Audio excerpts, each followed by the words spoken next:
Nashukuru my choristers, asante sana leo. Nimeona mmeimba hiyo wimbo vizuri. Jana Mungu awabariki.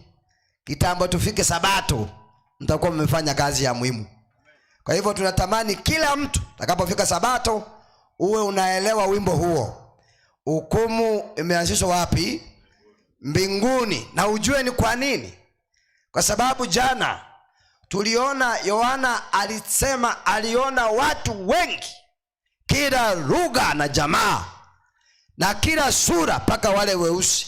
Sister Mother alisema wote wakiwa katika kiti cha enzi, na uzuri walikuwa na matawi katika mikono yao. Na unajua watu wanapokuwa na matawi, kitu ambacho wanachofanya ulikushangilia. Sichawahi enda kwa matanga nione watu wakiwa na matawi kwa mikono. Hiyo sio sign.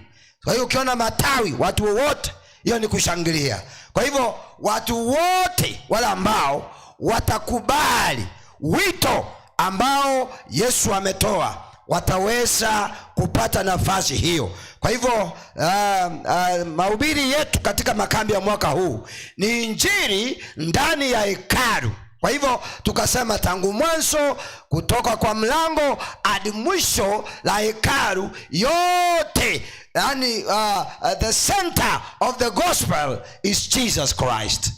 Ni Yesu, yeye ndiye katika kila kitu kinachozungumziwa kwa hekalu kinalenga Kristo Yesu mwana wa Mungu. Hakuna kitu kingine kigeni wanapotangaza. Tukasoma katika kitabu cha Warumi 8 mstari wa 20 wa 30. Ninaomba msomaji wangu, kwa sababu sasa nataka tuweze kwenda na wewe moja kwa moja. Biblia inasemaje? Ukifika pale unanyamaza, ndiposa tuombe. Unaniambia nimefika. Umefika? Tuweze kuamini, tuombe. Baba yetu, asante Mungu kwa sababu umetupatia nafasi ya kuweza kusikiza kutoka kwako.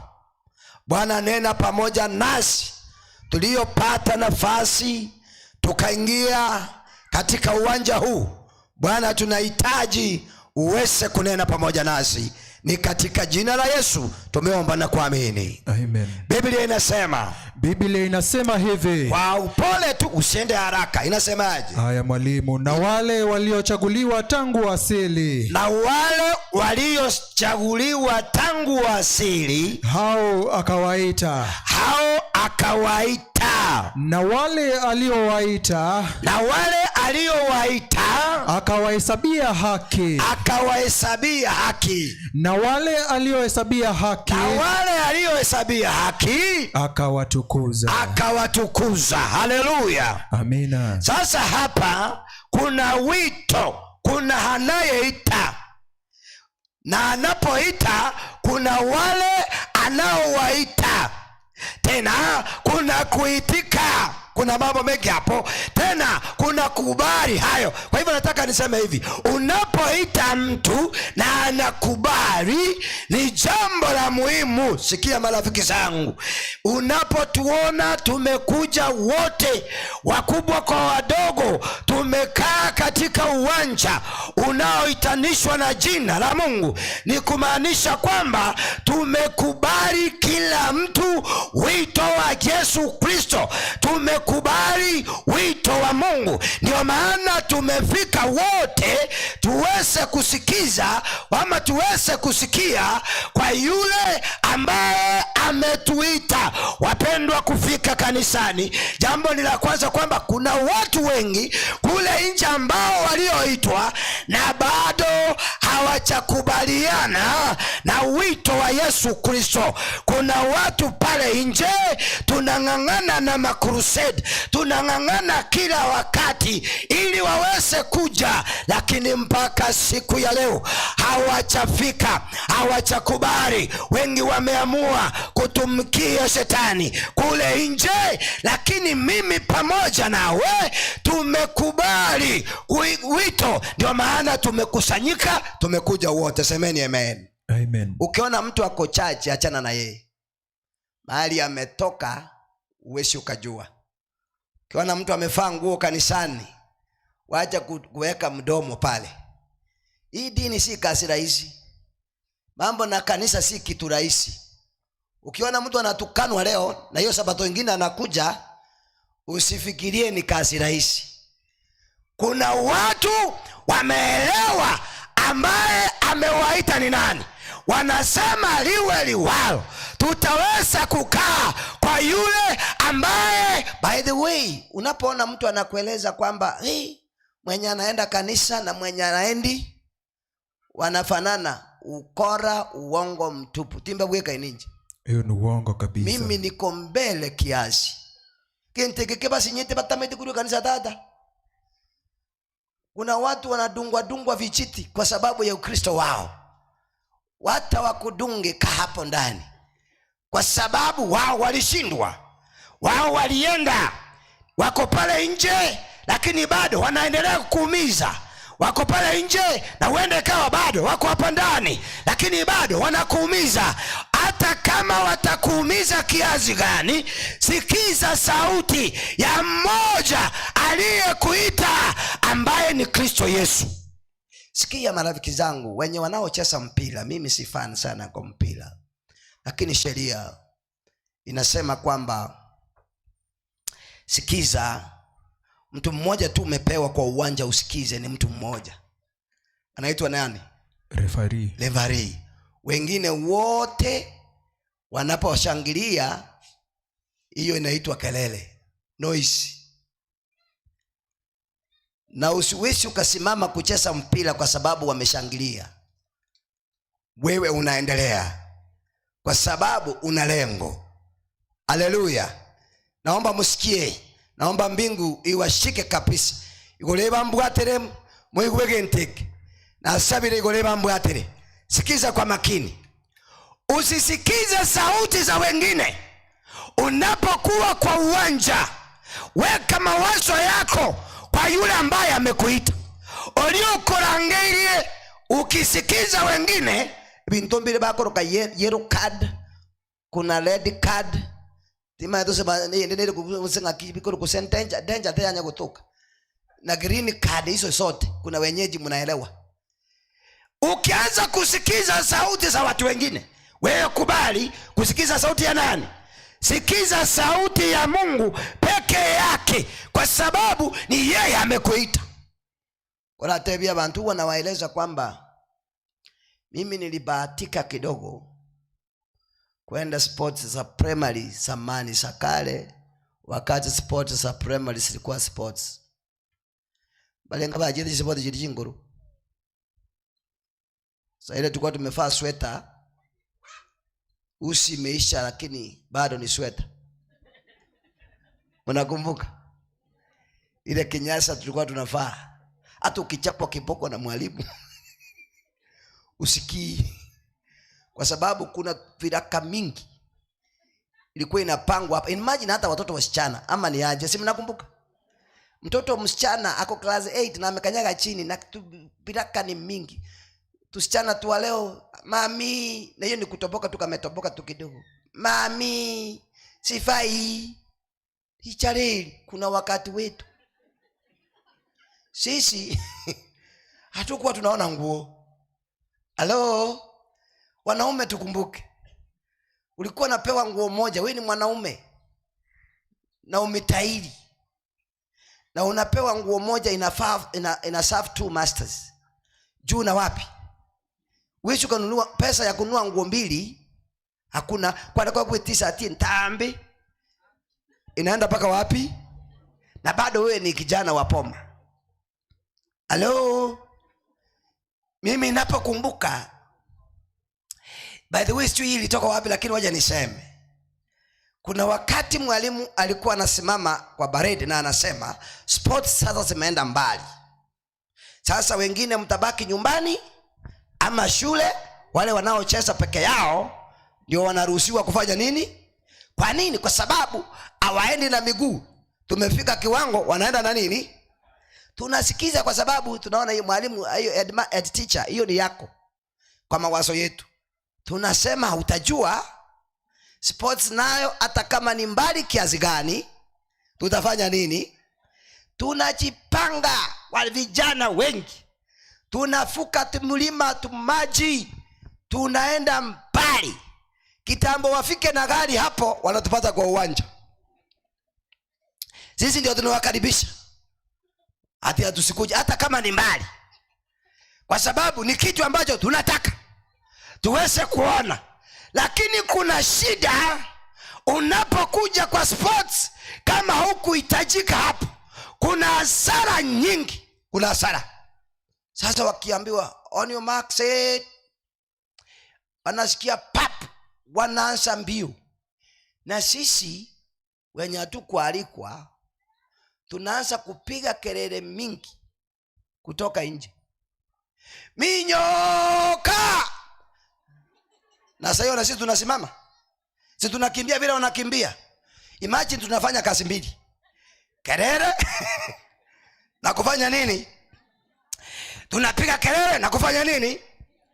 Wao wale wa ndani wanafanya kazi moja. Kwa sababu wao hawapigangi kelele.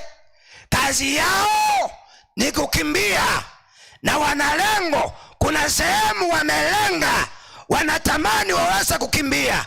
Alafu sisi tunatimua mbio hapa nje na kupiga kelele ya kienyeji, minyoka. Sasa mahali nilikuwa naona shida ni wakati wale wamefika kwa kamba, wanaanguka chini, wanapata wahudumu. Sisi wenye tulikuwa tunapiga kelele,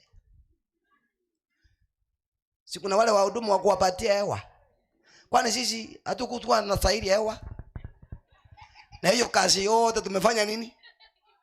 Kelele pamoja na kufanya nini? Tumefanya kazi mbili. Tena makosa walikuwa wanafanya, wanaleta kitu kinaitwa glucose.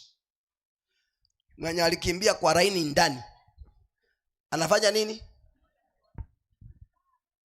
Watasema na wewe ulipiga kelele mingi, kuja upewe. Makosa mengine lunch time, mkate na soda mzima mzima. Wenye walikuwa wanakimbia raini ya kati, sisi kelele mingi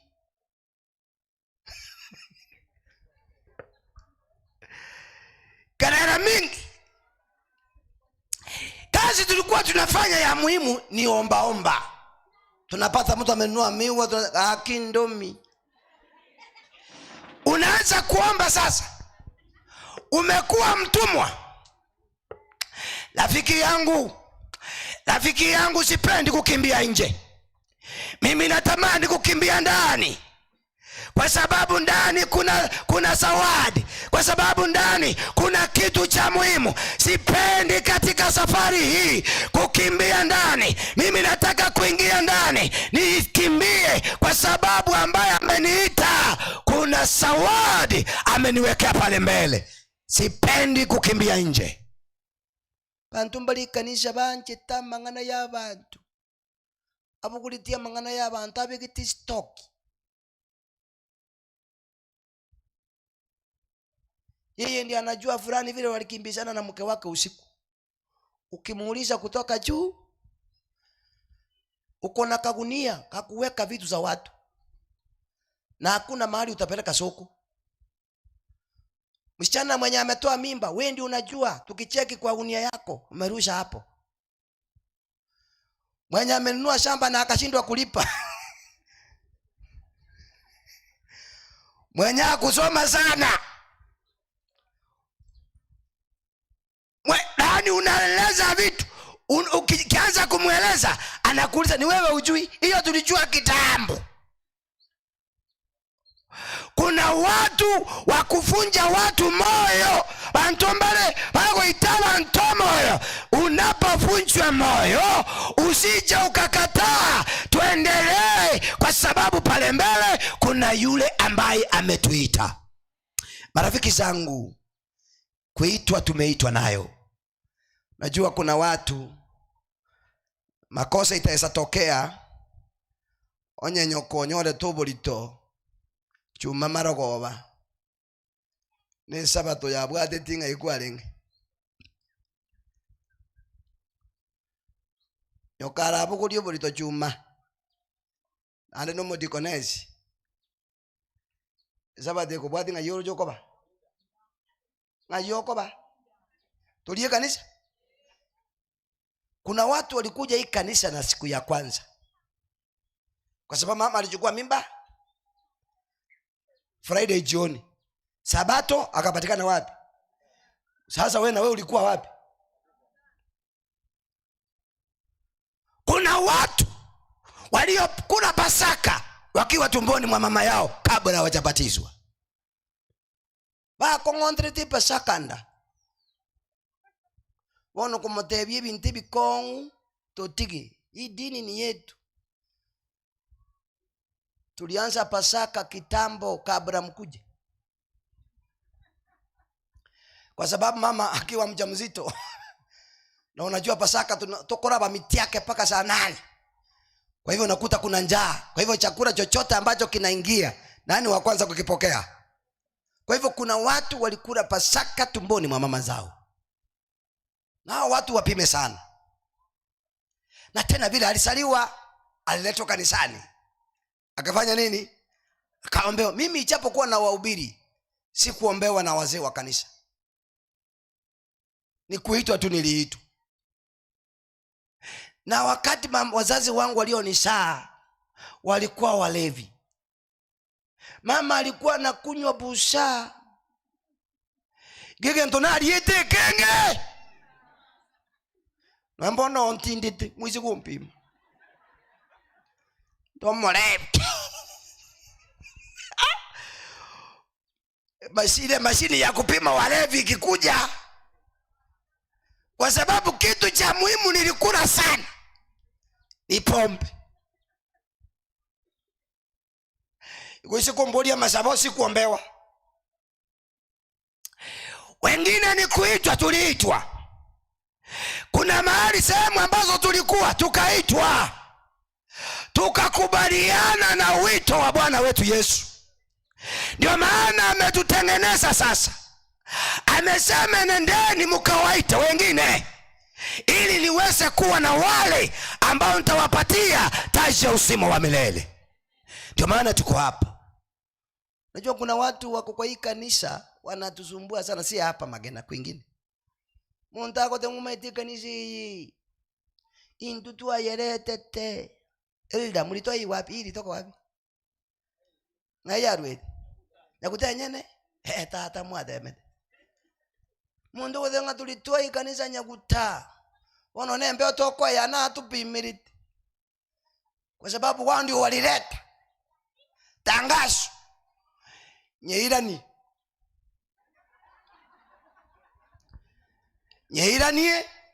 toyejiere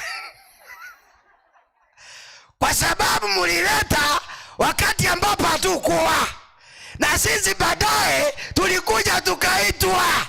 Bila nyinyi tutaileta katika jina la Yesu mpaka toyereta, na kama hatutaileta tutaipeleka kwingine. Haleluya! Kazi ya kanisa hii, kama hatutaleta basi na sisi tutapeleka kwingine. Kwa hivyo usije ukasema kwamba wewe ni wa maana sana kuliko wengine. Ufalme wa mbinguni hakuna aliyekuja mwanzo na ambaye amekuja katikati na ambaye amekuja mwisho. Wote waliompokea akawapa uwezo wa kuitwa wana. Haleluya! Wote kila mtu. Hata kama kwenu hamukuwa na church elder, hata kama kwenu hamukuwa na Biblia, kuna watu tulipokuwa tunaona Biblia tunaenda kuona Biblia tu kama TV. Kuna watu tunataka kuangalia na kuchunguza, je, Biblia inaonekanaje? Kuna watu tumeona Biblia tukiwa watu wazima, lakini bado Yesu alituita. Haleluya! Tanikueleza rafiki zangu, usije ukajiweka katika kiwango cha kusema mimi nimeitwa zaidi kuliko mwingine. Hakuna aliyeitwa zaidi. Wito ni mmoja. Wito ni mmoja. Tuliitwa wote. Kazi yetu ni kuitika. Kuna fungo hilo sabuza sasa Warumi, kuna sehemu hatuchamaliza. Inasemaje? Sehemu ya chini, tuendelea kidogo. Msomaji, Romans chapter 8 verse 30. Ndio, hebu kuna sehemu ambayo nataka ya chini kidogo. Inasemaje? Ya chini kidogo. Inasema Na wale aliowahesabia haki, hao akawatukuza. 31. Usiende hapo. Aya mwalimu. Sikia. Wale aliowahesabia haki. Kwa hivyo Mungu anapokuita, anakuita kukuhesabia haki. Haleluya. Igakuturangeria gotoboronge. Mungu anapoita mtu, anamuita kumbariki. Anapoita mtu, anaita mtu kumuongoza. Anapoita mtu, anaita mtu kumlinda. Mungu hawezi akaita mtu na akamruhusu akateseka. Nyasaye gakorangeria abantu, igakobarangeria ucha samaya. Rafiki zangu sikia. Munisamehe kwa kueleza vitu zingine ambazo hamuzielewi. Lakini kwa akili zangu nafikiria ninaposema hii mtu anaelewa kitu ambacho ninasema. Rafiki zangu sikiza. Hakuna sehemu wanaume wanaogopa kama mahali ambapo wameoa. Basaja. Asitali tobwete mono nyenkwegasa iga. Na inchi kuna ikiro efoli Mungu uchiri nsake. Na umukate ngwasa mega makobyara ngembura ngo tuwe naba. Ebira bingo koro. Uno kubolu ngembura ngo tuwe ngabiko boga. Mwasi mekire. Nonye murasi. Nani una mambo mengi. Hata unapoketi kwa hicho kiti unasema tutamaliza saa ngapi? Tufanye nini? Tuondoke. Ponyoko biara talio suku. Makimagoje emesa kwa titura bune mori. Ugu kuna kiungwana msofti. Ugu kuna baka waranga mwana utaje tindagera mono.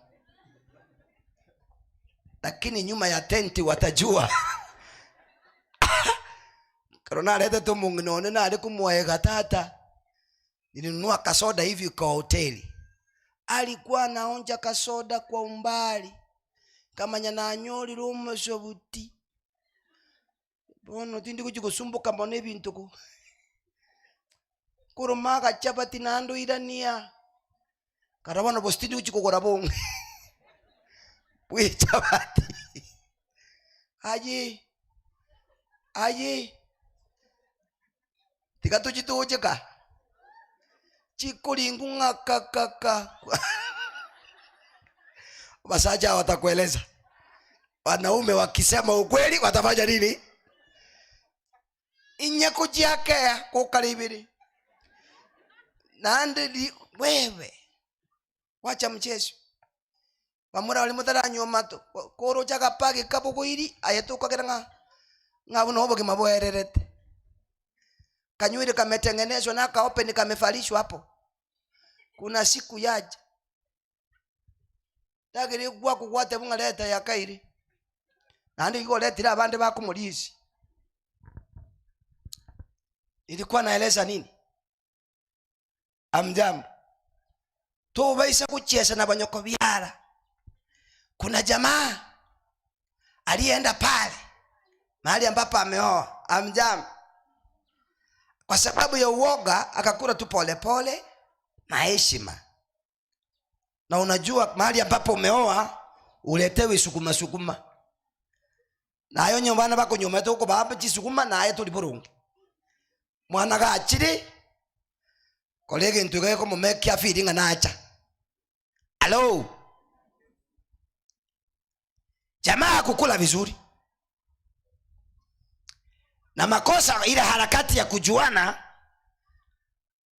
mvua ikatoka ngambo ile. Ikanyesha ile kunyesha mpaka saa 4 ya usiku. Kwa hivyo hakuna kuenda. Akapeleka kwa in-laws. Afanye nini? Iko tu hapo. Njaa ilipofika usiku ikamuuliza, tangu lini mwili ukakuwa kwa kitanda, chakula jikoni? Wewe na chakula ni nini inastahili kulala kwingine? ikabidi aamke. Akaenda kwa sababu alikuwa amejua jikoni mahali iko, aliona mchana.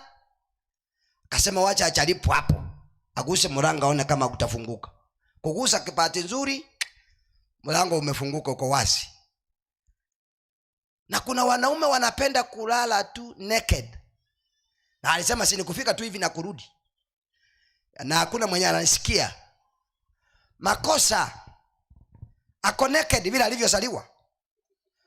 Alipoingia ndani ajui sufuria iko wapi, ajui chakula kiko wapi. Sasa ni kutapatapa tu. Makosa. Akaguza vitu zikaanguka. Kuku zikaanza kulia, tumekufa. Kwa. Mama kuruka kwa haraka. Na Katoji akana malisasi vizuri. Petri.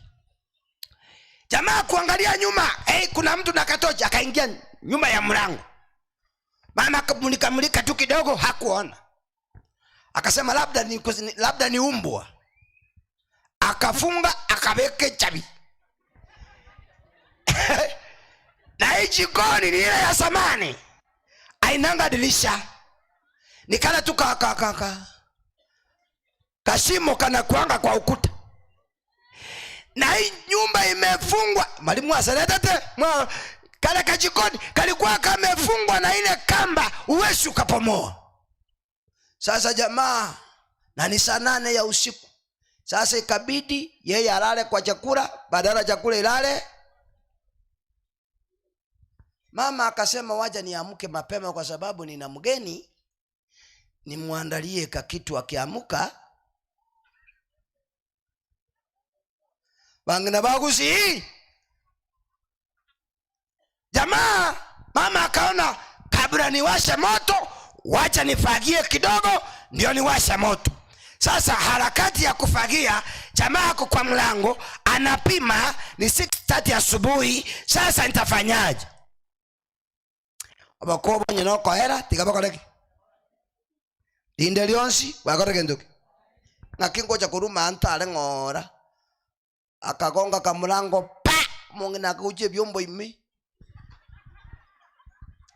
Mama kuangalia nyuma, anaona mtu anaenda mbio. Ulegetilianda. Mama akaanza kupiga kelele, mwizi! Mwizi! Ensiga suka. Mungaka. Ngajali bono mwabwato umuntu mukashamba. Muntu nabwato kizino ky'umuntu akagusine nyundo mungaka osinanya ndachikwana nyonika. Ngala akakoruka. Abalende nkyaba. Kekabe kuchi. Watu wakatoka kwa wingi kukimbiza mtu mwizi. Wakamubwata. Akaketishwa chini. Mama kuja akakuta ni yule kijana yake. Akaenda kando, akatoa ile leso yake, akawaeleza mfunike. Watu wasione nini? Uji wake. Ili ndilo jambo Yesu aliyotufanyia. Tulikuwa na freedom kule Edeni ya kuweza kuishi kulingana vile ambavyo tuliwekwa. Lakini kwa sababu ya akili zetu ndogo, wanyabantu na tuwate bilangeli bikengiti katungaina, tukajipata vichakani vile ambavyo tuliona jana. Lakini kwa sababu ya neema ya Mungu, Yesu alipotupata vichakani, akatufunika na neema yake. Agatotuva noborongo bwangu. Tumeitwa pamoja na Mungu. Marafiki zangu, kwa sababu sitaki kukaa sana, nataka uweze kusikia na uelewe jambo hili. Tukaweza kuitwa pamoja na Mungu. Katika kitabu cha Petero wa pili 9 mstari wa Petero wa kwanza 2:9 na 10.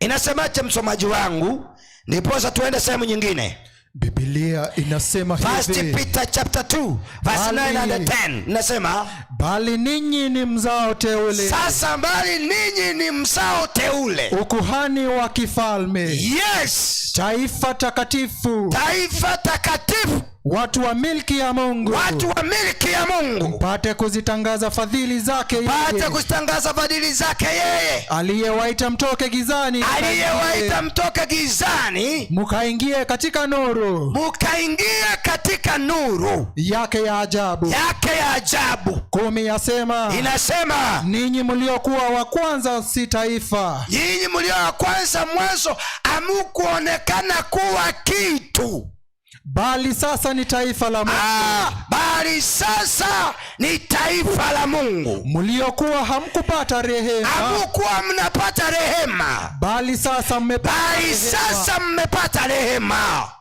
Marafiki zangu, sikia, nataka kuwapanga kidogo niweze kusikia kitu ambacho haukustahili kukipata. Sasa umekipata, na hakuna jambo ambalo umefanya. Kama ungeulizwa uweza kufanya jambo, haungeweza pei ya kuokoa mwanadamu. Marafiki zangu, ni ngumu. Mungaka amjambo Biyamule, katika kitabu cha itiso Hosea 3 ama ni Hosea 3:4, kuna Gomel na nani na Hosea. Mungu anamueleza siku moja Hosea, enda ulete mke wako, ndio, kutoka kwa usinzi. Haki musacho kusiga haki tokoleke mane kibuku. Haki onyo musaka mukungu cherukire chimbako.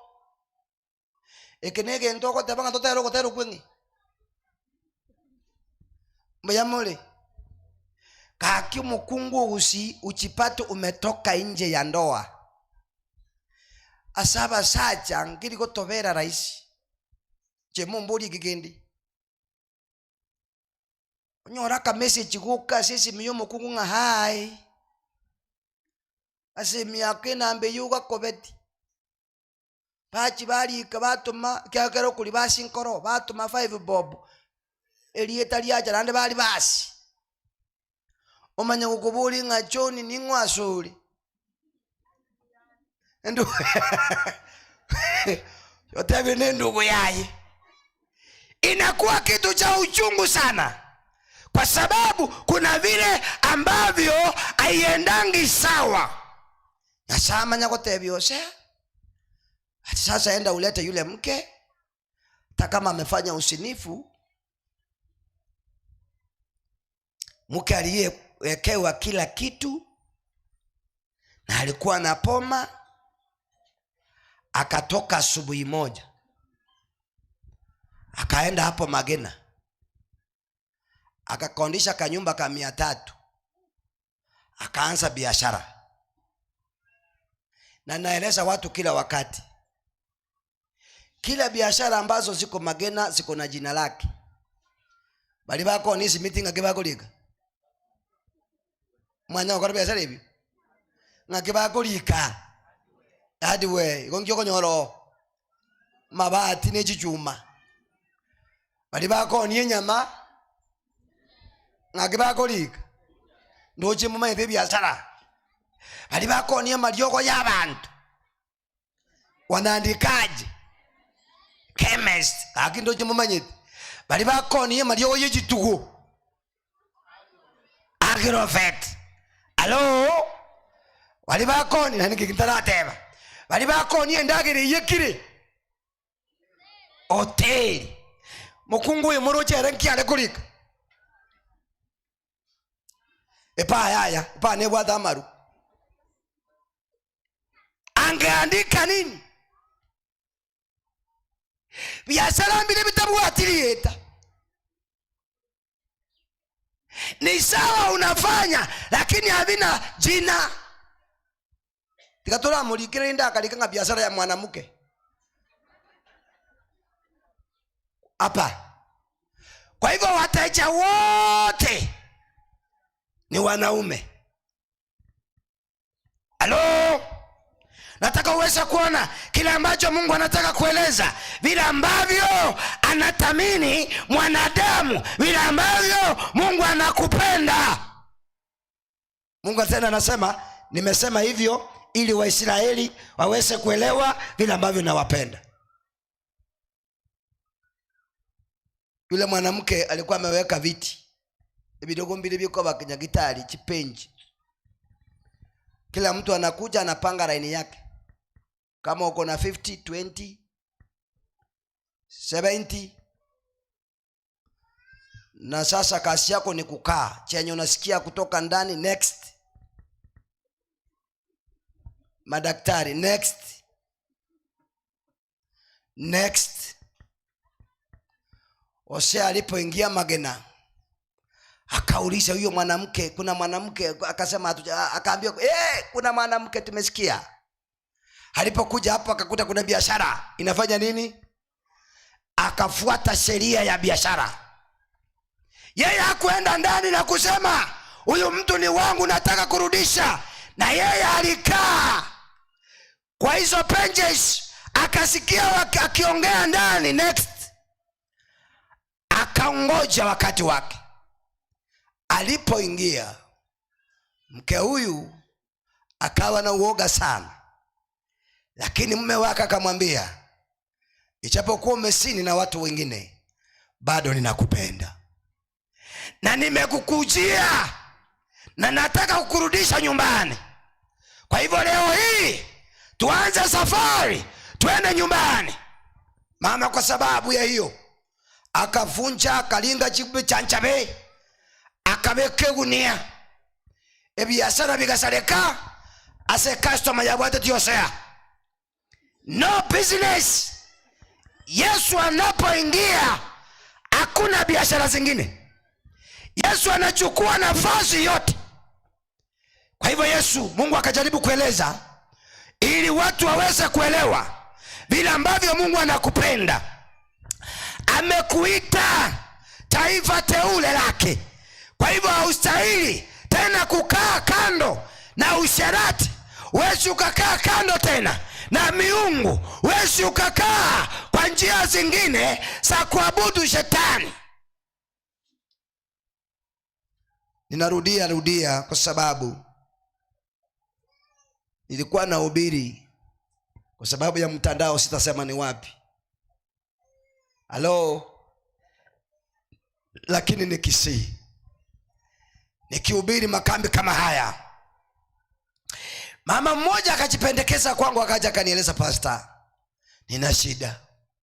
Nikamwambia, mami nieleze. Sisi wachungaji huwa tunapenda kusikiza tu mtu anapokuja na shida zake. Nieleze. Akasema, pastor, tutaenda kando. Akaniambia, pastor, hii story ni siri yangu mimi na nani na wewe, usiseme tena kwingine. Lakini sasa naisema naisema leo. Lakini sisemi ni nani.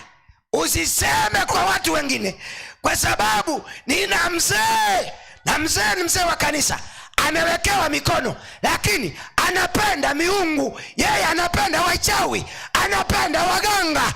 Waganga wanaishi kwa nyumba yetu, wanakuja usiku na mchana, wanamkalia usiku wote tunapoenda kanisani. Ninashangaa huyu mzee, nikijaribu kumuuliza ananigombanisha, hata ananikimbisha, hata ananipiga vita.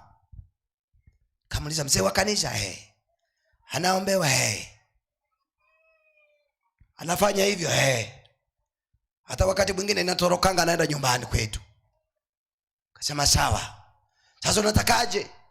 Pastor, usiseme jambo hili, lakini nimekueleza uweze kuniombea. Wewe liweze kuwa ombi lako, uliombee pole pole. Uliombee pole pole. Kasema sawa. Kasema sawa. Kumbe hii ndio sababu wazee wanapoombea watoto wanasema, kuna msemo wanasemanga karibu wote, baba bariki mtoto hata kama amewekwa mikono ambayo ni chafu. Mimi ukiombea mtoto wangu ati umeweka mtoto wangu kwa mikono michafu, nafungua macho na kukunyanganya. Kwa sababu mimi si kuleta mtoto kwa mikono michafu. Nilileta mtoto kwa mikono mitakatifu ya Mungu. Kwa hivyo wewe usiombe mtoto wa watu. Ati wewe elda usiombe ngoma nene wanyama boka atari ya majeni nkura mukingara muki nkuru mwana ngira sama boka akorde kintuki. nikajua sababu ni kwa nini wanafanya hivi, nikajua sababu. Sasa tulipofika siku inayofuata, mama anatunawisha mkono lunch time, anapita tu anatunawisha mkono. Makosa yakatokea. Yule mzee elda akatoka kwa mlango na bag ya church, hebu kuwekile simu na ogotera nyimbo za Kristo, lesoni kubwa na miwani ya kuona maandiko vizuri na kalamu ya kuandika points. Lakini waganga na wachawi ametengeneza kituo kwa poma yake. Achaamini Mungu wa mbinguni ambaye tulimtaja jana aweze akafananishwa na miungu mingine. Yeye mipango yake ni ya kweli na ni ya milele. Sasa mama anapokuwa anatunawisha, akaona mzee wake ameingia, akaruka wengine na maji na pesheni paraka chachacha paka kwa pasta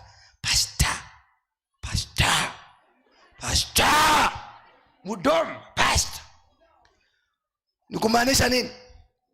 Yule mtu ndio huyo pasta. Nawa kumbe ni kunawa. Hii ni kunawa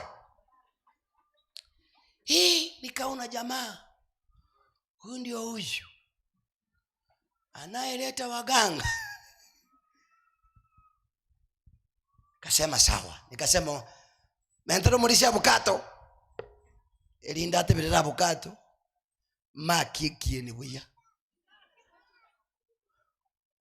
Ukiona mchungaji kwa meza mnakula anasema uongezewe kitu, ask why. Mbona wewe ngio komenter why asiki. Kesho yake nikabadilisha sermon, kwa sababu mwezi niambie nyinyi ndio mnaniambia kile nenda wahubiri. Nyinyi mlisema mgani wa makambi afanye nini? Akuje, na nimekuja. Sasa nikaona huyo mzee mahali ameketi. Sasa sio huyu ni mfano. Nikimalizana na yeye msimuwekelee kwa amekaa hivi. Alikuwa nahubiri hapo mbele. Nikaanza kuhubiri wale ambao wataingia mbinguni vile wanaonekana. Ninahubiri nikipiga karibu kwa mzee, namwambia mzee, waganga na wachawi hawataingia mbinguni. Ninahubiri hivyo ninarudi. Nikifika kwa elda, waganga na wachawi hawataingia mbinguni. Nikamgusa mara 16 na ni ili nisaidie yeye peke yake. Wengine hata msipofika bora huyu afike. Mama akaanza kutetemeka. Nimekufa. Hata wewe ukisikia hiyo injili sinikali. Mama kufika nyumbani jioni, akaitwa kuja hapa. Mama akaanza kumwaga mate. Akamuuliza, wewe ulisikia vile yule mhubiri alikuwa anahubiri? Kamwambia hata mimi nimeshindwa. Wewe ulisikia? Mbona alikuwa anahubiri akizunguka, akifika karibu na mimi ananigusa na kusema waganga na wachawi hawaendi mbinguni, ananimalizia kunigonga kwa mgongo.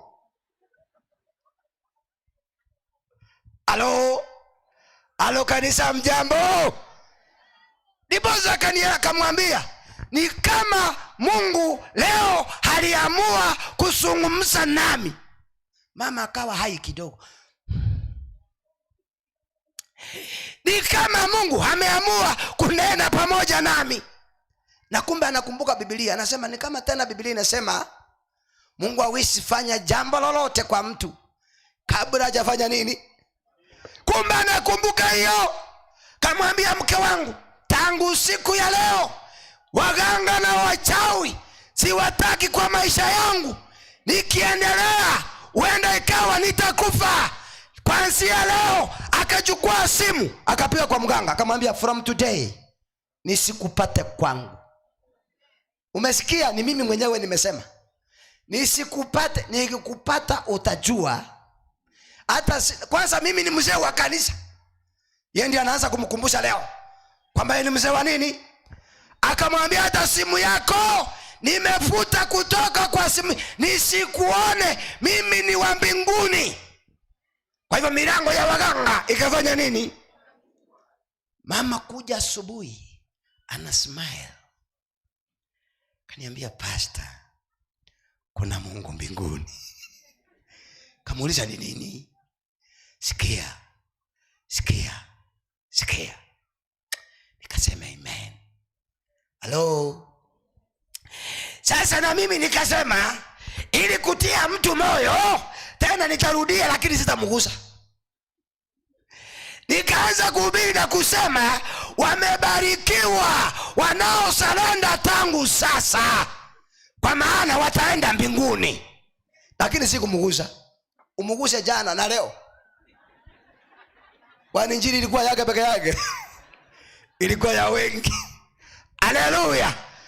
Marafiki zangu sikia, sisi ni wateule, taifa takatifu.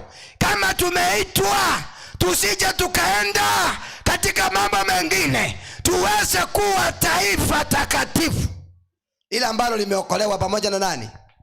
Na Yesu. Asante bane. Sehemu ya mwisho ili tuende kukula. Bokimangu lidole. Mambo ni mangapi? Si ile ya Ruto yetu hapa. Mambo ni matatu. Sasa pale msalabani Yesu alisikika akisema it is finished, yameisha. Kwa hivyo alipokuja akatuita, akatupatia neema, agateba onsi akorega ndokimo wana onsi alile. Kila fungu katika Biblia lina uzito wake, lakini na hili nalo ijapokuwa ni fupi, lakini lina uzito wake. Yote yameisha. Je, alipotamka hivyo ni nini kilichoisha pale msalabani? Jambo la kwanza, a life of suffering. Anastahili tangaza maisha ya kuteseka yamefanya nini sasa? Yameisha. Yeye mwenyewe anajitangazia. Ni sawa alipokuwa duniani, kuna vile aliteseka, kuna vile aliumia, lakini siku hiyo akatangaza yote yameisha. Akasema sitasumbuka tena. Ijapokuwa sisi tunapitia kwa mapito magumu, lakini hakika kuna vile ambavyo Mungu ametupangia. Jambo la pili, a life of service, maisha ya utenda kazi wake. Akasema sasa imefanya nini? Alipokuwa duniani alienda milima, alienda maponde, alifanya kazi ya kuhubiri Injili, akatangaza yote sasa yamefanya nini?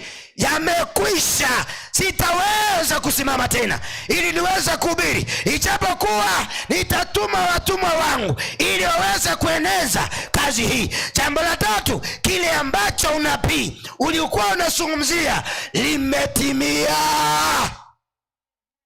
Keliubo banikibwale kubana igoro yaye lero yaikeranire, kwa sababu unabii wote ulikuwa unalenga mwana kondoo wa Mungu anayeondoa dhambi zote za binadamu. Kwa hivyo akatangaza, akasema yote yameisha. Jambo la nne, a life of health, afya, maisha ya kiafya. Alisema yameisha. A life of sacrifice, maisha ya kafara. Yote alifanya nini? Ushakonyoro muntu okonyachi ngondi rero nyumba ngondi ekubika chimbiribiri nganji bwato bwamate ine njale kuriete akia maene buna yeshari iguru twani ekubika sike nandi ekubika chabu nyumba twani ngoye nyenye ngorosha lya bana twani ekubika chabu nyumba yukanji manyiti onye ekubika chabu arali nero konyenyi ndabu nere to mugagarari bari morete no akare njajite kareta tigembe kodo. Sasa hakuna mnyama ako na uhusiano wa kutuokoa. Aliyekufa mara moja ni Yesu Kristo. Akasema yote yamefanya nini? Yameisha. Sasa hakuna kafara. Ngomuntu nabete chera mano. Ngabono karu echera. Ngaligia ngoko iga. Swera nyumba. Uno bochinga. Digini wane linagu. Digini nagu. Litogotiga momo soria kora kendo. Anyukia konye ni chingenda kuli muchenchiri. Kwa ni chingenda kuli bona ngimoko mwa. Dinagu. Hakuna vitu kama hivyo. Amangana yogotoriwa redemption yakaweza kutimia. Sehemu ya mwisho ndio niombe. Sababu kubwa ambayo Yesu alikuja kufanya, lengo lile ambalo lililomleta duniani likaweza kutimia. Jambo la kwanza, amri za Mungu sikawa simeridhika. Lani ama chikanya sae agaisaneka. Mungu aliposema kufa mtakufa. Yesu alipokufa msalabani lichiko lilia ligaisaneka. Omonto wanokorege ntoki okule na inchende imali imeyaye na wewe ukiwa wapi? Ndani yake. Sasa hiyo sheria haina nguvu tena. Jambo lingine, the righteousness of God was fully achieved. Obaronga bwanya sai boga ikirana. The wages of sin, inamaanisha death, was full met. Ngeli yebi bengendogi igakora kintu kigende ikaringa ni guga katebonsi akora kintu kiki aelili. The devil and this world were fully defeated.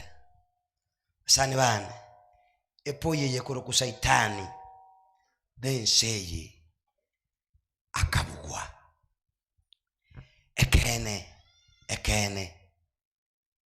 edeve yego to chanda ameshindwa. Hata kama ana uzito mkubwa ameshindwa. Asidudanganye ekiaye ekerete seyenembe norogendo ndi seyenembe norogendo koira nande enjiche kobanganya iliomba hili saitani no motemi alio motoyo nalyo kaimwacha kerayo lile kaimwarenge ketwala kokongo ntekenteki. Mulikuwa wapi? Saitani likiaga cheire no morero bono nabuire na wewe usikubali uweze kuangamia pale ndani. Kwa hivyo mambo ya wokovu unaendelea. Mambo ya wokovu ni viwango ambavyo viliyofanywa ili tuweze kuokolewa. Na Mungu atubariki kupitia kwa jina la Yesu aliye Bwana mwombezi wetu. Amen. Tenene guru. Naomba msimame. Simama. Jameni simameni. Simameni. Naomba msimame. Naomba msimame. Nataka kuombea watu. Sehemu ya kwanza, watu ambao hawachapatizwa. Hii nayo ni common sense.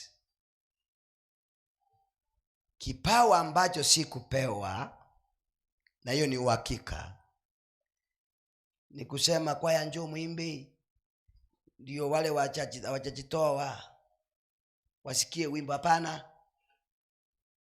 Hapana.